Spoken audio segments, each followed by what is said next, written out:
Non so voi, ma io non ho mai giocato ad un titolo di pesca. Li trovo lenti e un po' noiosi e quindi ne sono sempre stato alla larga. Poi però un giorno salta fuori Dredge, un titolo indie che ti chiede di impersonare un pescatore che se ne va in giro sul suo battello attorno alle coste di alcune isolette più o meno abitate.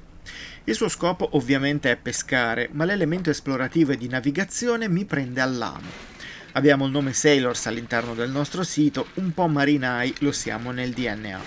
Scopro così uno degli indie più interessanti dell'ultimo periodo ad opera di Black Salt Game e prodotto dai ragazzi di Team 17. Prima di continuare, se vi piacciono i nostri video, vi ricordiamo di iscrivervi al canale e di attivare la campanella per essere sempre aggiornati sui nostri contenuti. Dredge, la cui traduzione italiana è dragare, inizia nel modo più classico. Il pescatore che impersoneremo cerca lavoro e gli viene offerto sull'isola di Midolla Maggiore. Prima di arrivare in porto il suo battello si danneggia e al suo arrivo il sindaco lo informa che ci vorrà un po' per riparare lo scafo. Mentre la sua imbarcazione viene riparata, ce ne viene affidata una più piccola, sufficiente però per iniziare a pescare.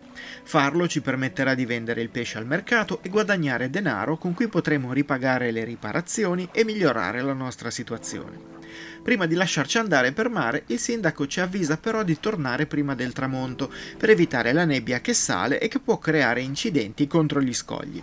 Se vi sembra sensato e normale, in effetti lo è, ma con il passare dei giorni in game vi accorgerete che nel mare che circonda questi luoghi c'è qualcosa che va oltre dei semplici merluzzi. La mia paura più grande approcciando un gioco che sembra puntare sulla pesca era tutta sulla progressione. In altre parole, temevo di annoiarmi. Invece in Dredge avremo sempre qualche compito da portare a termine. All'inizio ci verrà detto di catturare un pesce specifico oppure di portare un oggetto ad un abitante che vive in un villaggio vicino. Il diario di bordo ci dice sempre cosa dovremmo fare per proseguire, ma le tempistiche sono a nostra discrezione. Già che parliamo di tempistiche, è bene chiarire che il tempo in Dredge scorre solo in due occasioni, quando il nostro battello si muove sul mare e quando peschiamo. Se per esempio ci fermiamo e scrutiamo le acque con il cannocchiale per scoprire le aree di pesca intorno a noi, il tempo non scorre. Se stiamo affrontando uno dei minigame che ci permettono di ottenere un pesce, il tempo riprende a muoversi. Raggiungere un'area con molti pesci e iniziare a pescarne uno dopo l'altro potrebbe farci perdere la cognizione del tempo, lasciandoci così in mare aperto dopo il tramonto. A quel punto la stanchezza del nostro personaggio inizierà a farsi sentire e solo raggiungere un porto per riposare potrà metterci in salvo dai pericoli dell'oscurità. Quando scende il buio fanno infatti la loro comparsa pesci decisamente insoliti, ma anche strane apparizioni, compresi scogli improvvisi da avvistare usando le luci del vostro peschereccio. Il problema delle luci è che se voi vedete davanti al vostro naso, qualcos'altro può avvistarvi e venirvi a cercare.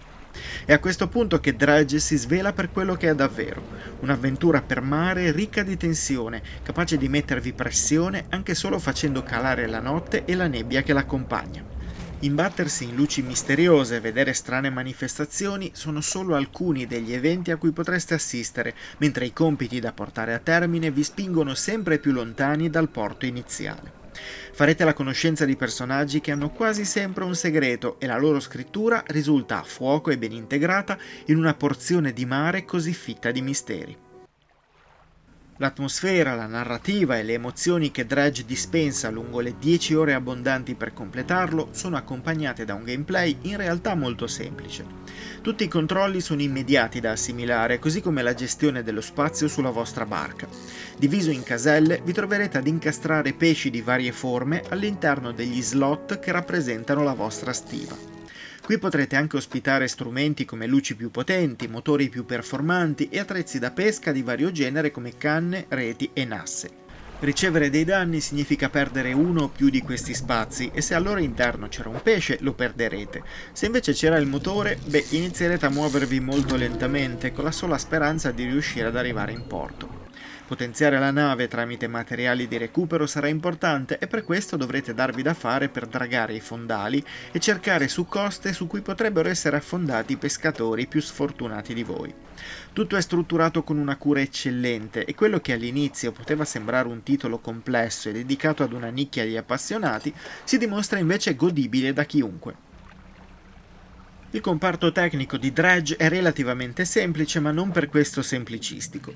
Ogni elemento è ricreato con una grande attenzione per i dettagli e basta guardare l'elenco dei pesci pescati per rendersene conto. Il mare è vivo, con onde che aumentano di intensità quando ci si avventura verso aree aperte, ma anche quando cala la notte e iniziano a comparire strani fenomeni. Le isole che visiteremo sono tutte diverse, con caratteristiche che le rendono uniche e ben riconoscibili nel vasto tratto di mare ricreato. Anche i personaggi hanno molto carattere, con un design spigoloso ma molto netto, che dona loro una certa unicità. Anche la parte audio è di tutto rispetto, con suoni ambientali credibili in varie circostanze, così come per quelle che non appartengono, forse, a questo mondo. Le musiche poi vanno dal rilassante delle mattine a quelle ben più tese e ansiogene della notte. Dredge ha poi il vantaggio di essere stato tradotto interamente in italiano, garantendo a chiunque la possibilità di navigare e capire i suoi segreti. In Dredge ci si sente davvero in balia del mare e dei suoi misteri. Ogni volta che si salpa si va verso l'ignoto, scopritori di un mondo affascinante e pericoloso. Se di giorno si pesca e si cerca di spostarsi il più possibile per raggiungere una qualche meta, di notte è un continuo guardarsi le spalle, accendere e spegnere le luci e cercare un porto sicuro. Non sempre sarà possibile e in quei casi cercherete di arrangiarvi sperando che l'alba arrivi presto. Il gioco è consigliato dal PEGI per ragazzi dai 12 anni in su, quindi non si dimostra violento o truculento, ma sa trasmettere emozioni che spesso altri giochi più espliciti non riescono a dare. Non fatevi ingannare dal tema, perché si tratta di un'avventura vera e propria, originale, ben scritta e che ricorderete a lungo.